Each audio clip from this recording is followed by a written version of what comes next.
संकष्टनाशन गणेश स्तोत्रम। श्री गणेशाय नमः। नारद उवाच प्रणम्य शिरसा देवं गौरीपुत्रं विनायकं भक्तावासं स्मरे नित्यं आयुः कामार्थसिद्धये। प्रथमं वक्रतुण्डं च एकदन्तं द्वितीयकं तृतीयं कृष्णपिङ्गाक्षं गजवक्त्रं चतुर्थकं लम्बोदरं पञ्चमं च षष्ठं विकटमेव च सप्तमं विघ्नराजेन्द्र धूम्रवर्णं तथाष्टकं नवमं भालचन्द्रं च दशमं तु विनायकम्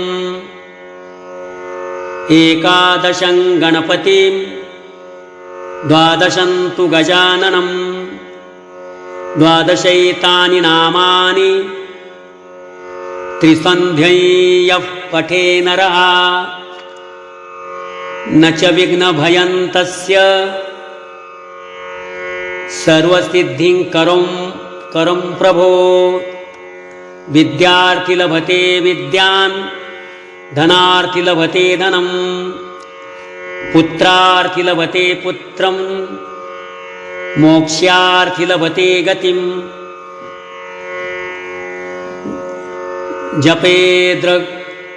जपेद्गणपतिस्तोत्रं षड्भिर्मासैः फलं लभेत्